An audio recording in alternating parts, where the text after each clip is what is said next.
கிட்டத்தட்ட 35 ஆண்டுகள் ஆசிரியராக பணியாற்றி இருக்கிறேன். அந்த 35 ஆண்டுகளில் 11 ஆண்டுகள் 12 ஆண்டுகள் தலைமை ஆசிரியர். அந்த 12 ஆண்டுகளில் 9 ஆண்டுகள் தான் தலைமை ஆசிரியராக இருந்திருக்கிறேன்.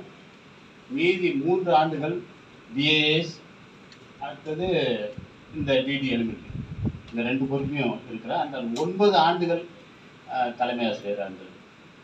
அந்த 9 ஆண்டுகள் தலைமை ஆசிரியர் 9 ஆண்டுகளும் 3 பள்ளிகள் பணிபுரிந்திருக்கிறேன். அந்த 3 பள்ளிகளிலும் 2 லட்சம் அவார்டு பெற்று, அதாவது அனைத்து மாணவர்களையும் வெற்றி பெற செய்திருக்கிறோம். அது வெவ்வேறு பள்ளிகளாக இருந்தாலும் எந்த பள்ளியாக இருந்தாலும் பரவாயில்லை, அந்த பள்ளியை முன்னேற செய்வதே நோக்கமாக இருந்தது. அதனால சரி, இந்த 35 ஆண்டுகள் 30 ஆண்டுகள் கிராமப்புறத்திலேயே வேலை செய்திருக்கிறேன். நகரப்புறத்திற்கு 5 ஆண்டுகள் தான் வந்தது. மீதியெல்லாம் 30 ஆண்டுகளும் கிராமப்புறம் தான். நான் பணியாற்றது 1989 நத்தமேடு ஏம்பலம் பக்கத்தில் இருக்கக்கூடிய ஒரு கிராமம், சிறிய கிராமம். அந்த கிராமத்தில் தான் முதல்ல பணியாற்றேன். அதன் பிறகு ஒவ்வொரு பள்ளியாக நான் சிவராந்தகம், சந்தை புதுக்குப்பம், காட்டேரி குப்பம், பிள்ளையார் குப்பம், நெல்லித்தோப்பு, காரைக்கால் மேடு, வாசுபையா, தில்லையாடி வழியம்பை, கீழ்பரிகல்பட்டு போன்ற பள்ளிகளில் நான் பணிபுரிந்திருக்கிறேன். இதில் என்னுடைய பணிக்காலத்தில் நான் ஆற்றிய பணிகள் ஏராளமாக இருந்தாலும், மாணவர்களால் ஏற்றுக்கொள்ளப்பட்டு இருந்தாலும், ஒரு சில நிகழ்வுகளை மட்டும் நான் குறிப்பிட விரும்புகிறேன். அதில் நான் பிள்ளையார் குப்பத்தில் தான் அதிகமாக நான் பணிபுரிந்திருக்கிறேன். வில்லியனூர் பிள்ளையார் குப்பம் கிட்டத்தட்ட 17 ஆண்டுகள் கணித ஆசிரியராக இருந்திருக்கிறேன். அந்த மாணவர்களுக்கு 17 ஆண்டுகள் நான் பணிபுரிந்திருக்கிறேன். அந்த மாணவர்களை என்னுடைய பாடத்தில், கணித பாடத்தில் எப்படியாவது பாஸ் பண்ண வைக்கணுன்ற ஒரு வைராக்கியதாக செய்திருக்கிறேன். என்னன்னு கேட்டால், மற்ற ஆசிரியர்கள் கேட்கக்கூடிய ஒரே கேள்வி, ஒரு மாணவன் கூட தோல்வி அடைந்து விட்டாலும் எப்படி உங்கள் பாடத்தில் ஃபெயில் ஆகிட்டாங்க அப்படின்னு தான் அந்த 17 வருஷம் கேட்டுருக்காங்க. ஒரு பையனை கூட நான் ஃபெயிலாக்க விடுறதே கிடையாது. கிராமப்புறம், அவனுக்கு வேற வழியே கிடையாது, எங்கேயும் படிக்க மாட்டான் அப்படின்னு சொல்லிட்டு கடுமையாக உழைச்சி அந்த மாணவர்கள் கொடுப்பாங்க. இதில் ஒரு குறிப்பிட்ட ஒரு விஷயம் என்னன்னு கேட்டிங்கன்னா, நாங்கள் காரைக்கால் கவுன்சிலிங் போகிறோம். என்னோடு 5 தலைமை ஆசிரியர்கள் வந்தாங்க. அந்த 5 தலைமை ஆசிரியர்கள் என்னை விட சீனியர். போகும்போது அந்த 4 பேர் அதாவது பஸ் ஸ்டாண்டுக்கு பக்கத்திலே இருக்குது ஒரு ஸ்கூல். அந்த ஸ்கூலை விட்டுட்டாங்க. அவங்க யாருமே எடுக்கல. அந்த 4 பேர் வேறொரு ஸ்கூல், அதை விட 10 கிலோமீட்டர் 15 கிலோமீட்டர் உள்ள ஸ்கூலை தான் எடுக்கிறாங்க. எடுக்கல, யாருமே எடுக்கல. ஏன் கேட்டேன், அந்த ஸ்கூல்லாம் அந்த ஸ்கூல் மட்டும், குறிப்பிட்ட ஸ்கூல் மிக மோசமான ஸ்கூலு, மாணவர்கள் மோசம், ஊர் மோசம். அங்கே ஒரு தவறு செய்தால் கூட யாராவது கேட்டில் கட்டி வச்சுட்டு அடிக்கக்கூடிய ஒரு சூழ்நிலை. அதனால் அந்த ஸ்கூலுக்கு மட்டும் நாங்கள் யாரும் போக மாட்டோம்னா, அங்கே அந்த 4 தலைமை ஆசிரியர் எடுக்கவே இல்லை. ஆனால் நான் என்னை கவுன்சிலிங்கில் கேட்கும்போது எந்த ஸ்கூல், காரைக்கால், அந்த குறிப்பிட்ட ஸ்கூலை நான் கேட்டேன். நீங்கள் ஏன் கேட்குறீங்கன்னு சொன்னாங்க. எனக்கு ஸ்கூல் முக்கியம் கிடையாது, ஏதாவது ஒரு ஸ்கூல் எனக்கு பஸ் ஸ்டாண்டுக்கு பக்கத்தில் இருக்கும், அந்த ஸ்கூல் தான் எனக்கு தேவை, அதை நான் போய் பார்த்துக்கிறேன், எப்படிப்பட்ட ஸ்கூலாக தான் நான் போய் பார்த்துக்கிறேன் வாங்கிட்டேன். போன ஸ்கூலை பற்றி சொன்னாங்க. உடனே அங்கே இருக்கிற அந்த பொதுமக்களை கூப்பிட்டு, பெற்றோர் கூப்பிட்டு மீட்டிங் போட்டேன். எனக்கு ஒத்துழைப்பு தாருங்கள் என்று கண்டிப்பாக கொடுத்தாங்க. அதே ஆண்டு 100% கொடுத்தாங்க. அதே ஆண்டு 100%. அது மட்டுமல்ல, அந்த பள்ளி மிக பழமையான பள்ளி. 1955 அந்த பள்ளி இருக்குது. ஆனால் ஒரு முறை கூட, பழைய பள்ளி அப்போருந்தே அது எஸ்எல்சி இருக்குது, ஆனால் ஒரு முறை கூட அது வந்ததே கிடையாது. ஆக எந்த ஸ்கூல் மோசமான ஸ்கூல்னு சொன்னாங்களோ அந்த ஸ்கூலில் எடுத்த உடனே வந்தவுடனே அந்த மக்களுக்கு ஒரு சந்தோஷம் ஆகி போச்சு. அது மட்டும் அல்ல, தொடர்ந்து அந்த 4 வருஷம் தான், 4 வருஷமும் சேர்ந்தோம். 4 வருஷமும் 2 லட்சம் வாங்கினோம். அப்போ என் மீது ஒரு நம்பிக்கை அந்த மக்களுக்கு வந்தது. அது இல்லாத நான் அந்த ஸ்கூலில் சத்து அங்கே இன்றைக்கி அங்கே கேண்டீன் இருக்குது, சாப்பாடை ஒரு சிறப்பான சாப்பாடை போட்டோம். அதனால் அங்கே ஒரு சந்தோஷம் அந்த மக்களுக்கு வந்தது. என்னன்னு கேட்டீங்கன்னா, இந்த 4 வருஷத்துல ஒரு வருஷத்துக்கு 100 150 என்ரோல்மெண்ட் வருது. 300 இருந்தது 600 600 ஆயிப்போச்சு அட்மிஷன். அதனால எல்லோருக்கும் ஒரு சந்தோஷம். அந்த ஸ்கூல் வந்து மற்ற இடத்துக்கு பரவி போச்சு. இந்த ஸ்கூல் இப்படிப்பட்ட ஸ்கூல்.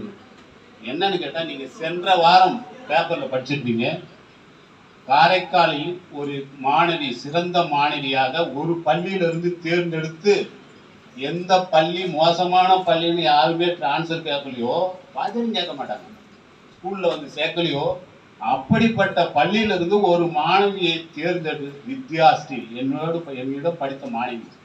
அந்த மாணவியை தான் சிறந்த, அதாவது ஒரு நாள் கலெக்டர் கேள்விப்பட்டிருக்கீங்க, போன வாரம் காரைக்காலில் ஒரு நாள் கலெக்டராக தேர்ந்தெடுத்து அந்த ஸ்கூல்ல இருந்து தான் தேர்ந்தெடுத்தாங்க.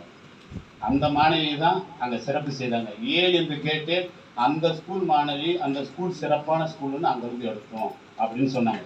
எப்படின்னு கேட்டால், அப்படிப்பட்ட ஒரு ஸ்கூல் தான் RMASP government high school Karaikal.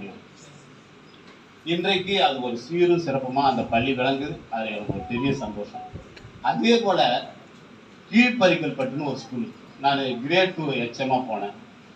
கிட்டத்தட்ட என்னுடைய ஊர்ல இருந்து திருக்கனூர்ல இருந்து அந்த ஸ்கூலுக்கு வந்து 37 கிலோமீட்டர் குறுக்கு வழியில போனேன். இன்றைக்கு அந்த ஆசிரியர்கள் தெரியும். புதுச்சேரிக்கு வந்து போனா இன்னும் அதிகமா இருக்கும். எனக்கு அங்கே போட்டாங்க. ஆனாலும் முதல் ஆளா நான் தான் இருக்கேன். முதல் ஆளா, ஏன்னா ஒரு தலைமை ஆசிரியர் ஒழுங்கான முறையில வேலை செய்யலைன்னா, ஒழுங்கான முறையில் அவர் இல்லைன்னா, மற்ற ஆசிரியர்கள் கண்டிப்பா நம்ம கேள்வி கேட்க முடியாது. அதனுடைய நோக்கம் நான் எங்கேயுமே இன்றைய வரை நான் அப்படிதான் இருக்கிறேன். போயிட்டேன், முதலாளா தான் போவோம். அந்த ஸ்கூல்ல ஒரு பிரச்சனை. நான் முதல் பணியேற்று செல்லும் போது என்னை வரவேற்றது ஆடு மாடுகள் தான். ஆசிரியர் வந்து வரவேற்று என்னன்னு கேட்டா, அங்க காம்பவுண்டே கிடையாது. ஃபுல்லா எல்லாம் மாடு ஆடு கட்டியிருந்தாங்க, வெளியில கட்டியிருந்தாங்க, வராண்டாவில் கட்டியிருந்தாங்க. நான் போறேன், என்ன இதெல்லாம் கேட்டேன். அது ஒன்றும் தடுக்க முடியாது, இது ரொம்ப சென்சிட்டிவான ஊர், இங்க கேட்கவே கூடாதுன்னு சொல்லிட்டாங்க. அப்படியே நான் திரும்ப பெற்றோர்களை போட்டேன், மீட்டிங் போட்டேன். என்னன்னு கேட்டா, ஸ்கூலுக்கு பின்னாடி கிட்டத்தட்ட ஒரு அரை ஏக்கர் 50-60 பேர் குடும்பங்கள் குப்பை கொட்டி குப்பை மேடுகளாக மாற்றி வச்சிருந்தாங்க. ஒரு கிரவுண்டே கிடையாது, ஸ்கூல் பிள்ளைங்க விளையாடுறதுக்கு கிரவுண்டே கிடையாது, குப்பை மேடாக மாற்றி இருந்தார்கள். ஆனா அந்த ஸ்கூலை உடனே நான் வந்து பெற்றோர்களை கூப்பிட்டு மீட்டிங் கூப்பிட்டு அந்த குப்பைகளை அகற்றுவதற்கு கடுமையான போராட்டம். எனக்கு வந்து நைட் அண்ட் டே அதே சிந்தனையா இருந்தது. 50 பேரையும் 50க்கும் மேற்பட்ட பேர் அந்த குப்பைகளை அகற்ற நான் கடுமையாக போராடி எடுத்துட்டு SSA மூலமாக 2.5 லட்சம் 2.25 லட்சம் அமௌண்ட் வாங்கி காம்பவுண்டு கட்டணும். காம்பவுண்டு கட்டிட்டு இருக்கும்போது உடனடியாக காம்பவுண்டை கட்ட சொல்லி முடிவு பண்ணிட்டோம், கட்டிட்டோம். பாதி காம்பவுண்டு ஏறுது, 10 பேர் ஒரு நோட்டீஸோட வந்துட்டாங்க. என்னன்னு கேட்டா, ஹைகோர்ட்ல கேஸ் இருக்குது, நீங்க எப்படி இதை கட்டலாம், உங்களுக்கு கோர்ட் அவமதிப்பு வழக்கு உங்க பேர்ல போடுறது அப்படின்னு சொல்லிட்டாங்க. ஒன்றும் புரியல. நான் வந்து அதிகாரிகளை சந்திச்சேன், எனக்கு தெரியாது, ஒன்றுமே தெரியாது. சார் கிட்ட அடிக்கடி அதான் சொல்லுவேன், நான் எனக்கு தெரியாது, தெரிஞ்சாதான் செய்ய முடியும், தெரியாது. ஆனா அங்க வந்து எனக்கு தெரியாது. நான் வேற வழி இல்லை, கட்டிட்டேன். நீங்க என்ன சொல்றீங்க, பிள்ளைங்க இப்ப பாருங்க, கிரவுண்டு கொண்டு போய் கூட்டு போய் காட்டினா ஆடு மாடு இல்லை, கிரவுண்டு காம்பவுண்ட் கட்டிச்சு, வேணும்னா நீங்க இடிச்சுட்டு போயிடுங்க, என்னால ஒன்றும் செய்ய முடியாது, நான் கட்டணது தப்பு, நீங்க கட்டுங்க. உடனே அவங்க ஒரு மீட்டிங் போட்டாங்க. சரி, ஸ்கூலுக்காக தலைமை ஆசிரியர் செய்தாரு. ஏன்னு கேட்டா, அதை ஏன் மிக முக்கியமா என்னன்னு கேட்டீங்கன்னா, அதை அவங்க இடிக்கூடாதுன்னு ஒரு என்ன சொன்னா அவங்க கேட்கிற ஆள் கிடையாது. அந்த ஆண்டே 100%. அங்கேயும் தொடர்ந்து 4 ஆண்டுகளாக 2 லட்சம் பெற்றோம். அப்ப அந்த மக்களுக்கு ஒரு நம்பிக்கை வந்துருக்கு, இவர் வந்தாரு, மாணவர்களை படிக்க வைக்கிறாரு, அப்ப மற்ற விஷயம் செய்யறாரு. நம்ம படிக்க வச்சா மட்டும் போத. எனக்கு வந்து மாநில நல்லாசிரியர் இருக்கும்போது டாக்டர் ராதாகிருஷ்ணன் அவார்டு கொடுத்தாங்க. அப்ப கூட சொன்னேன், நான் 11 இப்ப 8 ஆண்டுகள் 9 ஆண்டுகள் நான் 2 லட்சம் பரிசு வாங்கிட்டேன். நான் என்னுடைய கடமை அந்த மாணவர்களுக்கு செய்ய வேண்டிய கடமை 100% கொடுத்தேன்னா அது ஒரு பெரிய பெருமை இல்லை. ஆனா மற்ற விஷயங்கள் நான் செய்திருக்கிறேன், அதை கன்சிடர் பண்ணுங்க தான் சொன்னேன். அதுல அது ஒண்ணு. அதனால அது ஒரு வெற்றிகரமா முடித்தோம். அதனால அதை பாராட்டி எனக்கு கல்வித்துறை ஒரு சான்றிதழ் கொடுத்தாங்க. மாண்புமிகு கல்வித்துறை அமைச்சர் என்னை அழைத்து என்னுடைய பணியை பாராட்டி, ஏன்னா அவ்வளவு போராட்டத்துக்கிடையே அந்த காம்பவுண்டை கட்டிட்டீங்களே அப்படின்னு சொல்லிட்டு அது எனக்கு கொடுத்தா அந்த பிரைஸ் கொடுத்தாங்க. கோர்ட்டு கேஸு அந்த நபர் ஏன் வந்து கட்டுற வரைக்கும் ஏன் நீங்கள் அவர் வந்து கேட்கலன்னு தெரியல. அவர் வெளியூருக்கு போயிட்டார், சென்னைக்கு போயிட்டார், அவருக்கு தெரியாது நான் கடன். திடீர்னு யாரோ சொல்லிட்டாங்க 10 நாள் கட்டி பாதி கட்டிக்கும் போது வந்து கோர்ட்டில் இருக்குது, நீ எப்படி கட்டலாம்னு சொல்லிட்டு சண்டைக்கு வந்துட்டார். அப்புறம் எல்லாரும் முடிச்சு அதை இன்றைக்கு அந்த கேஸ் அப்படியே தான் இருக்குது. ஆனால் காம்பவுண்டு இடிக்கவே இல்லை, முழுமையாக இருக்குது காம்பவுண்டு. அதனால் அந்த ஸ்கூலுக்கு ஒரு நல்ல வழி ஏற்படுத்துது. அதே போல் பிள்ளையார் குப்பத்தில் நடந்த ஒரு நிகழ்ச்சி, ஒரு மாணவன் பார்ப்பதற்கு ஒரு கரடு முரடவாக இருக்கும். என்னன்னு கேட்டால் 9th அந்த மாணவனை, அங்கே நிறைய நிகழ்ச்சி நடந்தது, அதில் ஒரே ஒரு நிகழ்ச்சி மட்டும் நான் சொல்கிறேன். அந்த மாணவன் 10ஆம் வகுப்பு நேரம் வரான், சேர்றதுக்கு ஜாயின் பண்ண வரான். ஆனால் மாணவர் ஆசிரியர்கள் சேர்க்கக்கூடாது என்று சொல்லிவிட்டார்கள். ஏன்னா அவனை 9th டிஸ்கண்டினியூ ஆன மாணவன் 9th பாஸ் பண்ணி டிஸ்கண்டினியூ பண்ணிட்டான், வர முடியல. ஏன்னு கேட்டால் அவங்க அம்மாவுக்கு ஹார்ட் பேஷண்ட், இவன் ஒருத்தன் தான் பார்க்கணும், வேற யாரும் இல்லை, வீட்டில் யாரும் பார்க்கறது இல்லை. இவனே இருந்து ஹாஸ்பிட்டலுக்கு போய் பார்த்தான். ஒரு வருஷம் அதே போல் அவனுக்கு வேஸ்ட் ஆகி போச்சு. அடுத்த வருஷம் வந்து எனக்கு 10வது நான் படிக்கணும்னு வந்து கெஞ்சுறான். எந்த ஆசிரியரும் அனுமதிக்கவே இல்லை.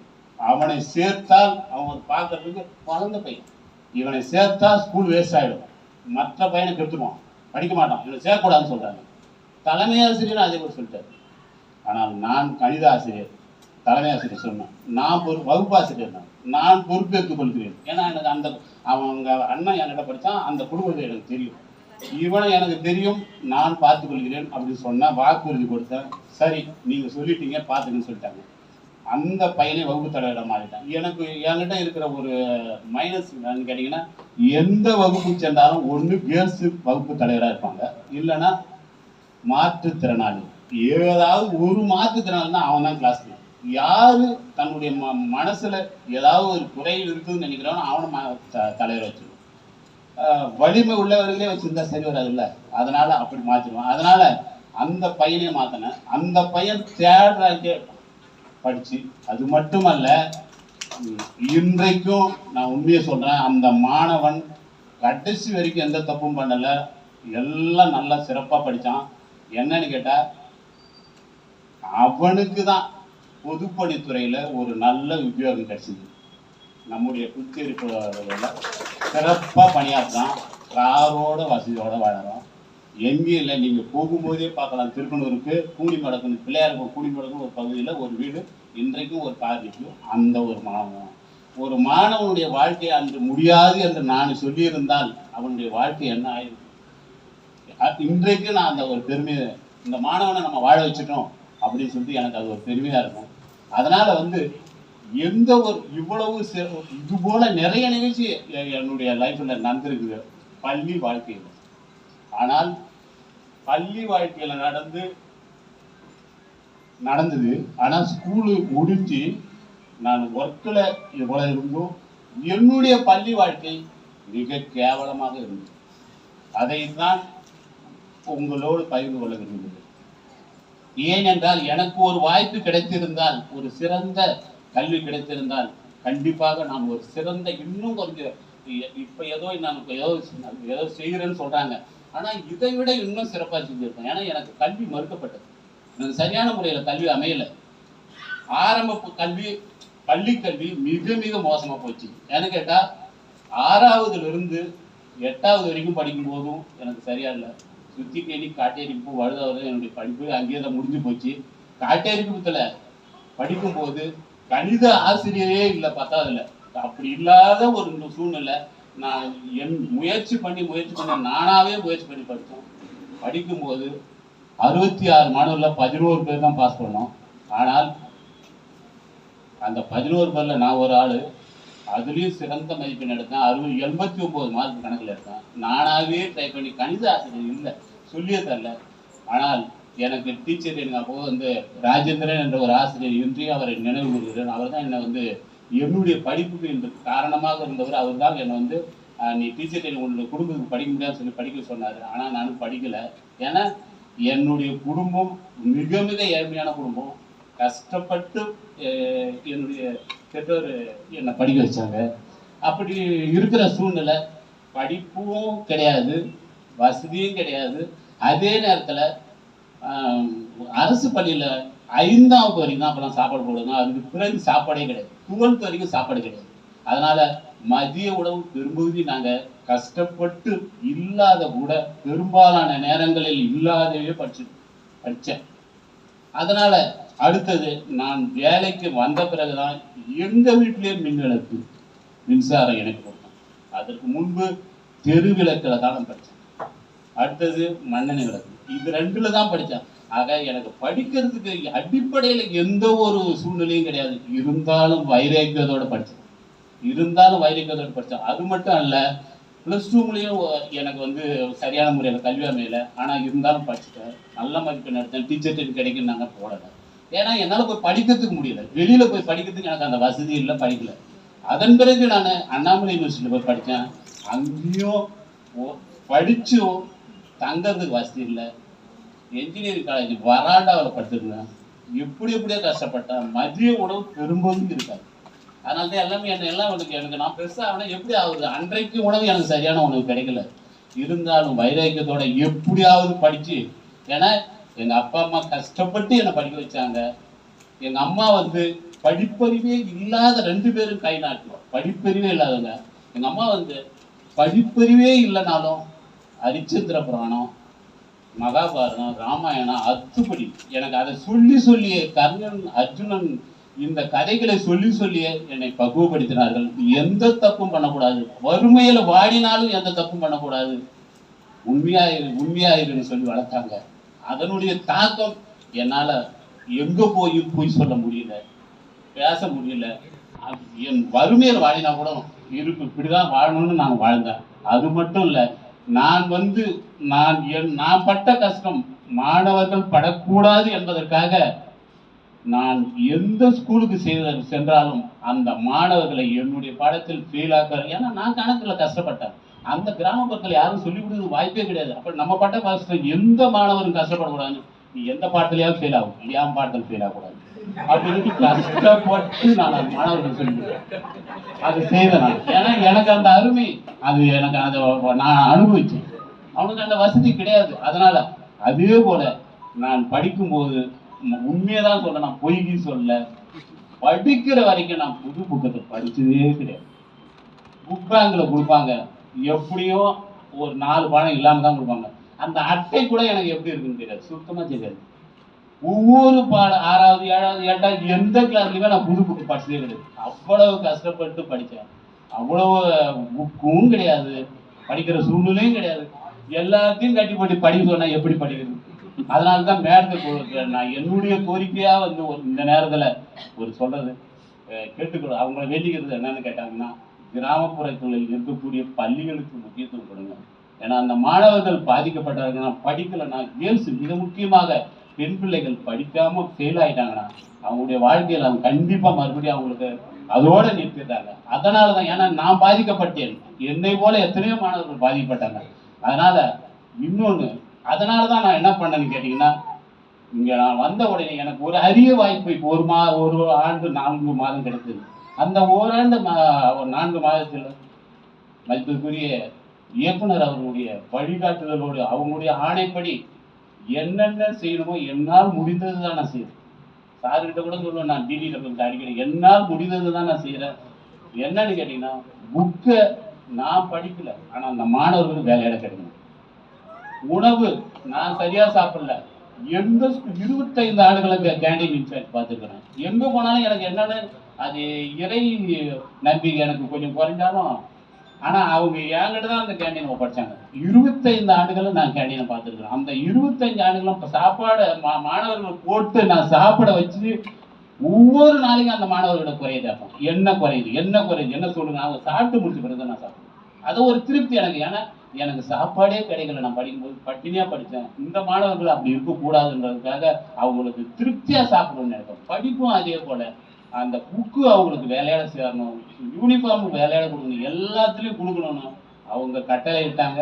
அது என்னால் ஓரளவு நிறைவேற்ற முடியுது. நான் ஒன்றும் பெரிய அவங்களுடைய ஒத்துழைப்பு இல்லைனாலும் எல்லாரும் ஒன்றும் முடியாது. என்னன்னு கேட்டீங்கன்னா, நாம வந்து அவங்கள இயக்குனர் அவர்களை நான் புகழ்வதாக நீங்க அவங்களும் அதை விரும்ப மாட்டாங்க. அவங்க வந்து என்னுடைய நேரம் அவங்க வந்துட்டாங்க. என்னுடைய நேரம் அவங்க வந்துட்டாங்க. என்னன்னு கேட்டா, நான் செய்யக்கூடிய பணி, ஏன்னா நான் முழுக்க அதுக்கு சொல்லிட்டேன், கிராமப்புறத்துல இருந்து வந்தேன். எனக்கு நகரமே இங்க இருக்கிற இன்ஸ்பெக்டிங் ஆகுது ஊறி இருக்கிறவருக்கு தவிர மற்றவர்கள் நான் யாருன்னு தெரியாது. ஏன்னு கேட்டா, நான் வந்து இங்க டவுனுக்கே வரல, ஏன்னா கிராமத்திலே தான் உட்காந்து படிச்சதும் அங்கே, வேலை செய்யறதும் அங்கே. இருந்தாலும் இங்க வந்த பிறகு அந்த பணியை ஏதாவது முடிஞ்ச வரைக்கும் அவங்க வழிகாட்டினாங்க. என்னன்னு கேட்டீங்கன்னா, நான் எந்த ஒரு குறை செய்தாலும் என்னை மனம் போடாமல் இப்படி செய்யுங்க, அப்படி செய்யுங்க, பரவாயில்ல என்னை வந்து ஒரு கோபமாவே அவங்க சொல்லவே இல்லை. அது என்னை வந்து என் மனசை ரொம்ப பாய்ச்சுது. இவ்வளவு நாம செய்யுது சரியோ தப்போ தெரியல, அது அவங்க வந்து நம்ம கிட்ட கடிஞ்சிக்கல. அதனால நம்முடைய பணியை இன்னும் செம்மைப்படுத்த வேண்டும், விரைவாக செய்ய வேண்டும் அப்படின்னு நான் செய்வேன். அந்த விரைவாக செய்யணும்னு நான் மட்டும் முயற்சி பண்ண முடியும். மேடம் ஆர்டர் போட்டாங்க. எந்த செக்ஷன்ல இருக்கிற சூப்பரண்ட் பாஸ்கரன் உட்பட எல்லோருமே அதற்காக ஒத்துழைப்பு கொடுத்தாங்க. அதனாலதான் என்னால் செய்ய முடியும். ஆகையினால, அதாவது ஒரு மனிதன், ஒரு ஆசிரியர் வந்தோம் போனோம் அப்படின்ற ஒரு ஒன்னொரு எனக்கு இல்லை. இன்றைக்கு நான் ஒரு மன திருப்தியோட தான் போறேன். நான் ஏன்னு கேட்டா, வந்தேன், நான் சம்பளம் வாங்கினேன். முதல் நாள் போய் வந்து ஜாயின் பண்ண வந்தேன், அந்த இன்சார்ஜ் படுத்து தூங்கிடுன்னு சொல்லிட்டாரு. ஏன்னா 12 போனேன். இங்க எப்பயுமே நாங்க 2 மணிக்கு தான் 7 மணிக்கு படுத்து தூங்கிடுன்னு சொல்றாரு. அன்று எனக்கு படுத்தா எனக்கு தூக்கம் வரல, அவரு தான் படுத்துட்டாரு. 1 மணி நேரம் அன்றைக்கு ஓய்வு எடுத்தேன். அதன் பிறகு 35 ஆண்டுகளாக எந்த வகுப்பறைக்கும் எந்த ஸ்கூலுக்கும் போய் நான் ஓய்வு எடுத்ததே கிடையாது. முடியல என்னால. ஏன்னா அன்னைக்கு ஒரு நாள் ஓய்வு போகுதுன்னு சொல்லிட்டாங்க போல இருக்குது. அதனால நான் வந்து என்னால் முடிந்த வரைக்கும் எல்லோருக்கும் செய்தேன். அதே போல என்னுடைய பிள்ளைகளை, ஒரு பிள்ளைய டாக்டர், மருமகள் டாக்டர், பொண்ணு என்ஜினியர், அதே போல மருமகன் என்ஜினியர். அவரு இங்க நம்மளுடைய ஆபீஸ்ல தான் பணிபுரிகிறார், உங்களுக்கு தெரியும். ஆக என்னால் முடிந்த வரைக்கும் அவங்க செய்தேன். ஆனா நான் பள்ளிக்கு அதிக முக்கியத்துவம் கொடுத்தேன், எந்த சந்தேகமும் கிடையாது. ஆனால் வீட்டிற்கு கொடுத்தேனான்னு எனக்கு சந்தேகம். இனிமேல் தான் கொடுத்தேன். ஆனா என்ன, அதை நான் ஒத்துக்கிறேன். ஏன்னு கேட்டால், நான் வந்து முழுக்க கல்வி பணியை என்னுடைய பணியாக நினைச்சு நான் செய்தேன். திருப்தி ஆயிட்டேன். 35 ஆண்டுகள் திருப்தி ஆயிட்டேன். ஒரே ஒரு நிறைவாக ஒன்றை சொல்லி, என்ன மேடம்? சரிங்க மேடம், தேங்க்யூ மேடம். அதனால எனக்கு இந்த மகாபாரதத்துல ஒரு நிகழ்ச்சி ஒன்று வருது. கிருஷ்ணன், கர்ணன் வந்து வில் பட்டு, அர்ஜுனுடைய வில் பட்டு சாய்ந்து சாக போற சூழ்நிலை, அந்தனர் இடத்துல கிருஷ்ணன் வந்து, ஐயா எனக்கு ஒரு தானம் கொடுன்னு கேட்பாரு. அவர் சொல்லுவாரு, யாரு? கிருஷ்ணன். எதுக்கு? கிருஷ்ணன் இல்ல, கர்ணன். நான் உயிரோடு இருக்கும்போது, நல்லா இருக்கும்போது நிறைய வந்து கேட்டுதான் கொடுத்துருப்பேன். இன்றைக்கு நான் சாக போற சூழ்நிலை என்னை வந்து ஏதாவது தானம் கேட்கணும், எதை கொடுக்குதுன்னு கேட்டாரு. அதுக்கு அவர் சொல்றாரு, யாரு? கர்ணன். கிருஷ்ணன் சொல்றாரு, நீங்க வந்து உங்ககிட்ட இப்ப எதுவுமே இல்லைன்னு இல்லை, இருக்குது. என்னன்னு, நீங்கள் புண்ணியம் செய்திருக்கிறீர்கள், நிறைய புண்ணியம் செய்திருக்கிறீங்க, தானம் செஞ்சிருக்க. அந்த புண்ணியத்தை எனக்கு காரை வாத்து கொடுங்கன்னு சொல்லுவாரு. அப்படியா அப்படின்னு சொல்லிட்டு அவரு கொடுக்க போறாரு. அப்போ வந்து கிருஷ்ணன் சொல்றாரு, உனக்கு என்ன வரன்னு வேணும் அதை கேள், நான் சொல்ல உனக்கு தரேன்னு சொல்லிட்டு அவரு கடவுளா மாறி வந்து அப்படி கேட்பாரு. அதுக்கு கர்ணன் சொல்லுவாரு, உயிர் போக போற நேரம், எனக்கு உயிர் கொடுனா கண்டிப்பா கொடுத்துருப்பாரு கடவுள். வேற எது கேட்டாலும் கொடுப்பாரு. ஆனா அவர் அது எதுவுமே கேட்கல. ஒன்னே ஒன்று சொன்னார், இந்த பிறவில நான் வந்து யாரு வந்து கேட்டாலும் இல்லை இல்லை என்று சொல்லக்கூடிய ஒரு உதவி செய்யக்கூடிய மனப்பான்மை எனக்கு கிடைச்சது. அந்த மனப்பக்குவம், அந்த உதவி செய்யக்கூடிய ஒரு எண்ணத்தை, மனப்பக்குவத்தை எனக்கு இன்னொரு பிறவி இருந்தாலும் அதற்கு நீ அருள்வாயாக என்று சொன்னாராம் கர்ணன். அப்ப உதவி செய்யக்கூடிய ஒரு மனப்பக்குவம். அதை போல நானும் வந்து, அது போல நம்மளால தர்மம் செய்யறதுக்கு என்னால அந்த அளவுக்கு வசதி இல்லை. அதனால கல்விப்படி இன்னொரு பிறவி, இன்னொன்னு ஒரு பிறவி இருந்தால் மாணவர்களுக்கு சொல்லிக் கொடுக்கக்கூடிய அந்த ஒரு இறைப்பணி, அது ஒரு கல்விப்பணி மட்டும் எனக்கு கிடைச்சதுன்னா அது மிக சந்தோஷப்படுவேன். அதனால எனக்கு இந்த 35 ஆண்டுகள் நான் என் பணியை ஓரளவாவது சிறப்பாக செய்தேன் என்று நீங்கள் எண்ணீர்கள். ஆனால் அதற்காக நான் மகிழ்ச்சி அடைகிறேன். எனக்கு முழு ஒத்துழைப்பு அளித்த மதிப்புக்குரிய இயக்குனர் அவர்களுக்கும் இணை இயக்குனர்கள் எனக்கு பல்வேறு ஆலோசனைகளை அடிக்கடி சொல்லி என்னை ஆசுவாசப்படுத்தார்கள். அவர்களுக்கும் என்னுடைய மனமார்ந்த பாராட்டு நன்றி. அதே போல BDW என்னை ஒரு நாளைக்காவது ஏதாவது பார்த்து பேசவில்லை என்றால் அவருக்கு தூக்கமே வராது. அதனால அவருக்கும் நல்ல ஆலோசனை சொல்றாரு. அவருக்கும் என்னுடைய பாராட்டுகள். அடுத்தது முதன்மை கல்வி அதிகாரி அவர்களும் நல்ல ஒரு அரிய முதன்மை கல்வி நமக்கு வந்திருக்கிறாரு. அவருக்கும் நம்முடைய முக்கியமாக நம்முடைய SPD அவர்கள் என்னோடு மிகுந்த அன்பு கொண்டவர். அது என்னால் மறக்க முடியாது. அவர் ரொம்ப எனக்கு சில விஷயங்களை ஆலோசனை சொல்லுவார். அவருக்கு என்னுடைய நன்றி. அதாவது DD அம்மா அவர்களுக்கும் என்னுடைய நன்றியை தெரிவித்துக் கொள்கிறேன். எனக்கும் அவங்க பல விதத்தில் அறிவுரை சொல்லியிருக்கிறாங்க. அதனால் அவர்களுக்கும் என்னுடைய பாராட்டுகள். அதே நேரத்தில் இங்கே வந்திருக்கக்கூடிய மற்ற IOSகளுக்கும் DISகளுக்கும் என்னுடைய நன்றியை உரித்தாக்குகிறேன். அதே போல் என்னுடைய செக்ஷனில் பணியாற்றக்கூடிய பாஸ்கரன் சூப்பரண்டு, சுப்பிரமணிய ஆசிரியர், கார்த்திக் எனக்கு பல விதத்தில் முழு ஒத்துழைப்பு நல்கியவர். பல ஹெல்ப் பண்ணார். என்னுடைய அதாவது விழாக்களில் சிறப்பாக நடைபெற அவர் தான் எனக்கு ரொம்ப உறுதுணையாக இருந்தார். அவருக்கும் என்னுடைய நன்றி. அதே போல் இங்கே இருக்கக்கூடிய ரங்கதுரை, சீனிவாசன் உட்பட அனைத்து SKகளுக்கும் என்னுடைய நன்றியை உரித்தாக்குகிறேன். அதே நேரத்தில் தனலட்சுமி, அப்புறம் பூர்ணிமா அவங்கள தான் நான் அதிகமாக கொஞ்சம் கடுமையாக பேசியிருக்கிறேன். ஒர்க்கு வாங்கிறதுக்காக பேசியிருக்கிறேன். அதனால் வேற ஒன்றும் இல்லை. அவங்களுக்கு எனக்கும் வாய்க்காத சண்டை இல்லை. அதனால் அவங்கக்கிட்ட முடிஞ்ச வரைக்கும் இந்த ஒர்க்கை செய்யணும், சீக்கிரம் செய்யணும். ஆனால் அவங்ககிட்ட தான் நான் கடிஞ்சு பேசியிருக்கிறேன். அதனால் சரளா உட்பட, பாரதி உட்பட, சுனில் அவருக்கும், சுப்பிரமணி சாரு எல்லோருக்கும் என்னுடைய நன்றியை உரித்தாக்குகிறேன். அதே நேரத்தில் அனைத்து தலைமை ஆசிரியர்கள், என்னுடைய உறவினர்கள், ஆசிரியர் பெருமக்கள், அலுவலக ஊழியர்கள், அலுவலக பணியாளர்கள், அனைத்து நிலை ஊழியர்கள், TMC, பால்பவன், ஃபீ கமிட்டி உட்பட அனைவருமே எனக்கு ஒத்துழைப்பு நல்கிறார்கள். அவர்களுக்கும் என்னுடைய பாராட்டுகள், என்னுடைய நன்றி. அதனால் ஒட்டுமொத்தமாக மீண்டும் ஒரு முறை அனைத்து தரப்பினருக்கும், மதிப்புக்குரிய இயக்குனர் உட்பட அனைத்து தரப்பினருக்கும் என்னுடைய மனமார்ந்த நன்றியை இந்த நேரத்தில் தெரிந்து கொண்டு உங்கள் அனைவரிடம் இருந்தும் இன்று முதல் நான் பிரியா விடைபெறுகிறேன். நன்றி, வணக்கம்.